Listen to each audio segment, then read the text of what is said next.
مكان الشغل.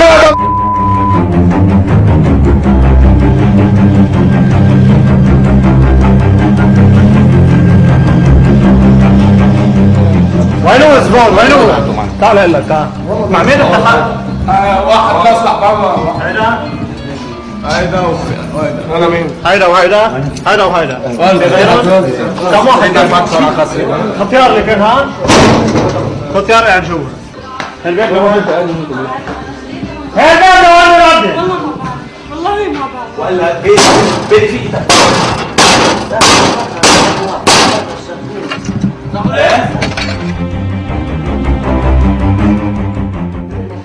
انا هون بلم وراها.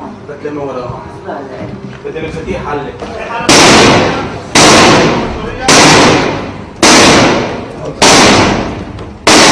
لا جوا خبط لجوا. فين؟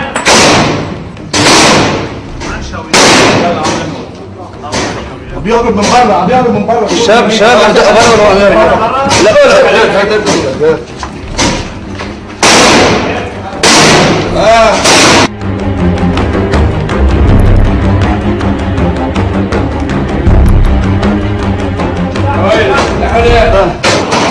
فتحوا يلا خلص.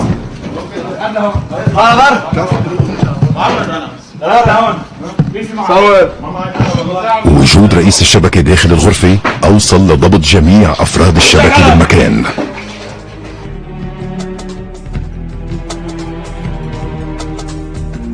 تبين وبحسب الجوادل المضبوطة إنه الأسماء ذاتها موجودة على الجداول اللي ضبطت بالسابق. ونتيجة التحقيق أيضا تم التأكد إنه إحدى الفتيات اللي عم بيتم تشغيلهم هي آصر. وبالتحقيقات بين معنا انه مزبوط في بنت قاصر عمرها 16 سنة تم بيعها الى رأس العصابة بمبلغ $500 امريكي وتم حجز اوراقها الثبوتية. هلا كمان بالتحقيقات معها تبين انه هاي البنت لما جابت على لبنان كمان تم واحد تجوزها صوريا وجابها على لبنان، دفع لبيها بين $200 و $300 امريكي وقبض من رأس العصابة $500 امريكي. يعني طلعت التسعيرة بين $200 و $300 وصلت لجيبته للشخص اللي تاجر فيه. ومن بعد وقت قصير وصل رئيس قسم المباحث الجنائية العامة بالوكالة للمكان. تم اقتياد الموقوفين لثكنة حبيش للبدء بالتحقيقات.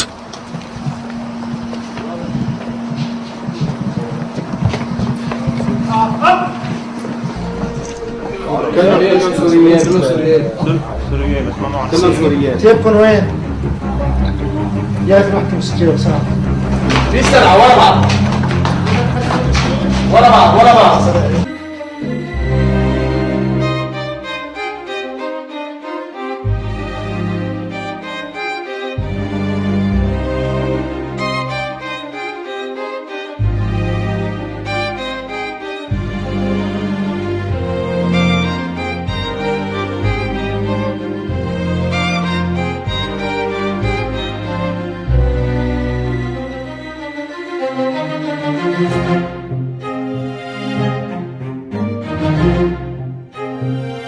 عاملين جداول بأسماء فنية للبنات اللي بيشتغلوا بالدعارة.